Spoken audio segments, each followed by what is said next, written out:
Good afternoon. तो Trump जी जो है वो जनवरी फरवरी से ही टैरिफ्स के बारे में बात किए जा रहे हैं। फार्मा कभी इन कभी आउट टैरिफ्स के मामले में जताया जा रहा है, लेकिन 24 मार्च 2025 को ट्रंप ने फार्मा सेक्टर को लेकर एक बड़ा बयान दिया था कि डोमेस्टिक इंडस्ट्री को बूस्ट देने के लिए फार्मा इंपोर्ट्स पर टैरिफ लगाना ज़रूरी है।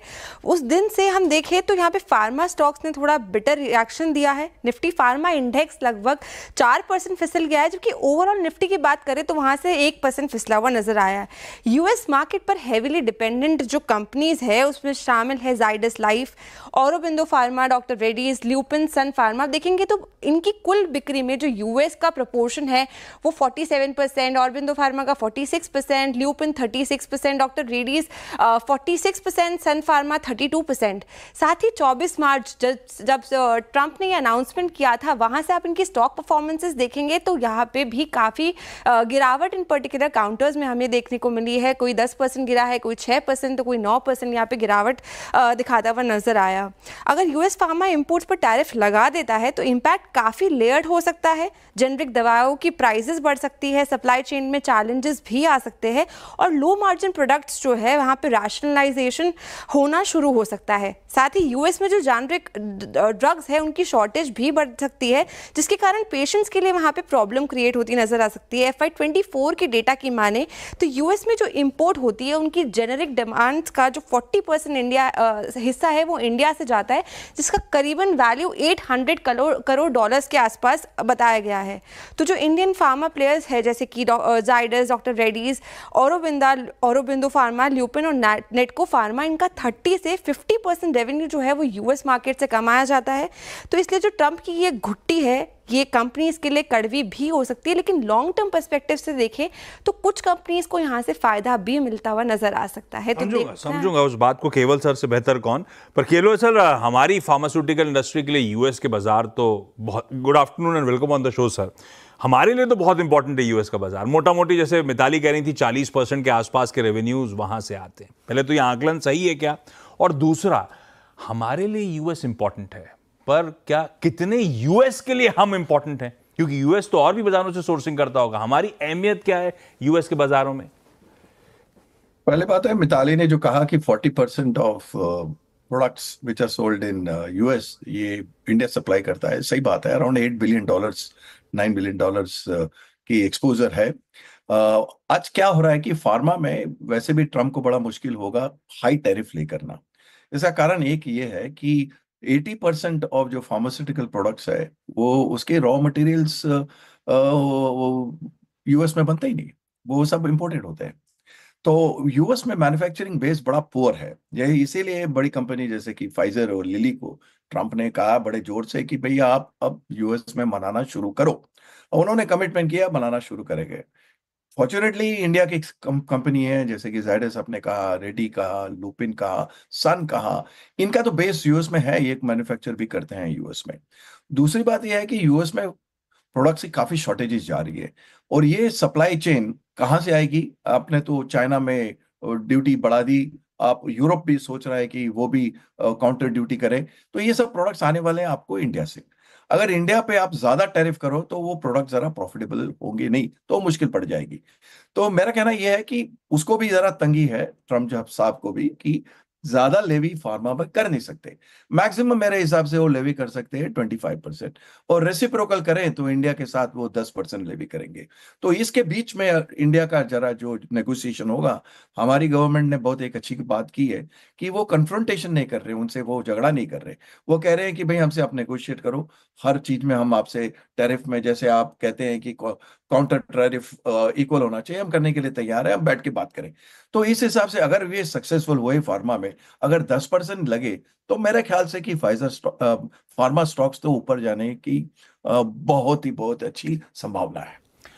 अच्छा, मुश्किल है उनके लिए। दवा तो उनको भी सस्ती चाहिए, लार्जली इंपोर्ट पे डिपेंडेंट वो पूरी की पूरी अर्थव्यवस्था। ये डावाडोल इसीलिए हो रहा है क्या? उस पहले जो पूरा डिस्काउंटेड रेसिप्रोकल टैरिफ लगाई थी, फार्मा एक्सक्लूड कर दिया, धमकी देते चले जा रहे हैं, पर फार्मा पे कुछ बोल नहीं पा रहे, कॉन्क्रीट कितना लगाना है। यही कंसर्न्स हैं, इसीलिए इस बात को पुश करा जा रहा है। ये भी टालने की कोशिश कर रहे हैं, कैसा हो रहा है क्या? ये अभी नेगोशिएशन कर रहे हैं, उनको खुद पता है कि फार्मा सप्लाई चेन बड़ा डिस्टर्ब हो जाएगा। और अगर सप्लाई चेन डिस्टर्ब हो गया तो अवेलेबिलिटी ऑफ प्रोडक्ट पेशेंट्स के लिए बड़ी मुश्किल हो जाएगी, गुड क्वालिटी प्रोडक्ट्स अवेलेबल नहीं होंगे। तो वो वो अभी क्या चाहते हैं कि बड़ी बड़ी कंपनी जैसे कि फाइजर हो, एलाई लिली हो, मर्क हो, ये एक कमिट कर ले कि वो बेस करेंगे यूएस में, क्योंकि इनका सारा इनकम बाहर होता है, आउटसाइड यूएस होता है, और यूएस में खुद ज्यादा इनकम ये नहीं कमा सकते। तो ये एक ट्रम्प का थोड़ा स्ट्रैटेजिक पोजीशनिंग है इसमें। इंडिया, उनको पता है बड़ी इंपॉर्टेंट है, 40% सप्लाई कर रही है इंडिया, तो ज्यादा अगर बढ़ा दिया रेट तो जो कि जेनेरिक प्रोडक्ट्स हैं, जो कि इनकी प्राइसेस बड़े कम है, वो तो आउट ऑफ सप्लाई हो जाएंगे। बहुत ज्यादा वो कैंसर प्रोडक्ट्स हैं, तो क्या होने वाला है कि वहां पे प्रोडक्ट्स नहीं मिलेंगे, अवेलेबिलिटी नहीं होगी, और पेशेंट्स को प्रॉब्लम हो जाएगी। तो वो अच्छी तरह जानते हैं ये पोजीशन को, तो मेरे हिसाब से वो भी चाहते हैं कि इसको सुलझाया जाए, हाँ। बड़े प्यार से सुलझाया जाए, 10 या 25% के बीच में सुलझाया जाए, तो ताकि दोनों को प्रॉब्लम ना हो। तो 10% की बात तो इसलिए आई थी क्योंकि हम अमेरिकन फार्मास्यूटिकल प्रोडक्ट्स पे 10% लगाते, तो रेसिप्रोकल 10% वो होगा। वो बाजार ने एक बार डिस्काउंट करा था, फिर खबर हो गया कि टल गई, तो बाजार रिजॉइस करने लगा था। अच्छा, अगर मान लीजिए एक्सट्रीम जो भी है 26% का थ्रेशोल्ड है, वो 25-26% लगा दिया, ट्रम्प साहब को ऑब्जेक्टिव तो ये है कि हमारी फार्मास्यूटिकल कंपनीज वहां पे अपने बेसिस सेटअप करें। कईयों के तो हैं भी छोटे मोटे, लेकिन 25% अगर टैरिफ लग गया इंडियन फार्मास्यूटिकल पे, तो वो इंड्यूस करेगा हमें वहां मैन्युफैक्चर करने के लिए, या हम यहीं से फिर भी बेच रहे होंगे और महंगी बेच रहे होंगे, उनको वो भी एक्सेप्ट करना पड़ेगा? होगा क्या फिर ये सिनेरियो प्ले आउट कैसा होगा? बिल्कुल, बहुत अच्छा सवाल पूछा आपने। उसमें ऐसा है कि कुछ कंपनियां, जैसे मैंने कहा कि डॉक्टर रेड्डी हुई, सन फार्मा हुआ, जाइडस हुआ, लुपिन हुआ, इनकी तो बेस ऑलरेडी है यूएस में, वो मैन्युफैक्चरिंग भी करते हैं यूएस में।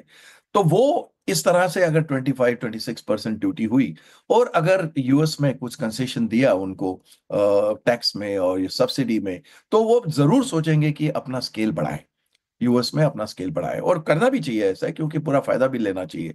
पर जो कंपनी अभी बेस नहीं है यूएस में, उनके लिए तो ग्रीन फील्ड है, सेट करना प्लांट, उसको फॉर प्रोडक्शन करना कई 2-3 साल लग जाएंगे, यूएस एफडीए अप्रूवल भी लेना पड़ेगा। तो उनके लिए क्या होगा कि अब वो मैनेज करना पड़ेगा बिजनेस उनको, और अगर कॉम्पिटिटिव प्रोडक्ट्स हैं, काफी प्लेयर्स हैं, तो पूरा तो कस्टमर्स को पास ऑन करना टैक्स मुश्किल होगा, से 26%, तो कम से कम मेरे ख्याल से 50% तो जरूर वो पास ऑन करेंगे।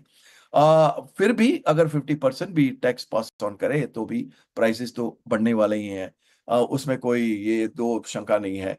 पर पूरा रिकवरी इंडिया कंपनी नहीं कर सकेगी विद इन 1 ईयर, और a period of 2 years may be they will recover. अगर 10% टैक्स हो रहा है, तो मेरे ख्याल है इंडियन कंपनी में एब्जॉर्ब दैट टैक्स, और उसको प्राइस इंक्रीज नहीं करेंगे, और ज्यादा सेल करेंगे वहां पे, क्योंकि दूसरी कंट्रीज में टैक्स ज्यादा होगा, तो उनको एक एडवांटेज होगा। अच्छा, हांडा सर, वो क्या है, फार्मास्यूटिकल बहुत ज़्यादा समझ नहीं आता मुझे, लेकिन कई सारे अलग अलग खांचे हैं, जेनरिक कहते हैं, एपीआईज, फॉर्मुलेशंस, कॉन्ट्रैक्ट मैन्युफैक्चरिंग, ये अलग अलग जो खांचे खड़े हुए हैं, इस एनवायरनमेंट में स्वीटर स्पॉट पे कौन सा खांचा है? पहले तो ये है कि आप बहुत अच्छा फार्मास्यूटिकल जानते हो, तो आपकी नॉलेज फार्मास्यूटिकल की बहुत अच्छी है। स्वीटर स्पॉट देखिए, अभी क्या है कि चाइना पे उन्होंने तो बड़ी ड्यूटी लगा दी है। चाइना का भी supply, API and other supply around about 10-20% वहां पे होता है यूएस में। जो जो बायोसिमिलर प्रोडक्ट्स है, बायोलॉजिकल प्रोडक्ट्स है, वो ज्यादा आते हैं यूरोप से, और यूरोप ने भी उनको थोड़ी धमकी दी है कि अगर आप टैक्स लगाओगे, यूरोप अब 120 बिलियन एक्सपोर्ट करता है यूएस में, अगर आप आपको टैक्स लगाओगे, तो हम लोग भी काउंटर टैक्स लगाएंगे। तो अब इंडिया की जो बायोसिमिलर प्रोडक्ट्स हैं, बायोलॉजिकल है, वो कुछ ज्यादा माने नहीं रखते वहां पे, और उनकी मार्जिन 40% to 50% है। अगर टैक्स लगा 25%, तो वो तो बड़े जरा मुश्किल में आ जाएंगे। अब जो आपने कहा जेनेरिक की बात की, अगर जेनेरिक क्या है कि बहुत इंपॉर्टेंट है वहां पे, अगर टैक्स भी लगे, तो भी जेनेरिक सप्लाई इंडिया की इतनी स्केल है, 40% ऑफ बिजनेस फार्मा का वहां पे है, तो पूरा इंडियन कंपनी एब्जॉर्ब नहीं करेंगे। तो वो एक अच्छा स्पॉट है, और स्पेशलाइज जेनेरिक तो मेरे हिसाब से 100% पास आउट करने की कोशिश करेगी, और एकदम जेनेरिक है, जो कि बहुत ही पुरानी जेनेरिक्स है, वो पास ऑन करना मुश्किल होगा।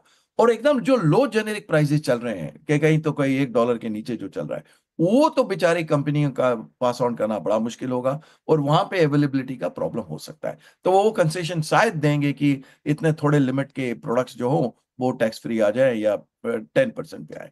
मेरे हिसाब से इस तरह की नेगोशिएशन भी करने के लिए यूएस और इंडिया तैयार है। धर्मेश, फंडामेंटली आपको अब इस डिस्कशन सुनने के बाद कौन सी फार्मास्यूटिकल स्टॉक ज्यादा अट्रैक्टिव लगते हैं सोच के रखिएगा। लेकिन हांडा सर, आपके पुराने पड़ोसी बैंड स्टैंड की सीकिंग बिल्डिंग के प्रकाश गाबा सर आपको हाय बोलना चाहते हैं। गाबा जी हाय, कैसे हो? मैं ठीक हूँ। हाउ आर यू केवल? गुड, बस absolutely fine, thank you very much. Seen you after long time. काफी Yes. समय हो गया। ये बहुत काफी समय हो गया। We should catch up some. Will catch up, और आज इसी फोरम से कैच अप करें। Very good discussion, thank you very much. आपके मिताली ने भी अच्छा समरस किया, आपने भी काफी अच्छे सवाल पूछे। केवल sir, thank you so much जुड़ने के लिए, thank you so much. Dharmesh, fundamentally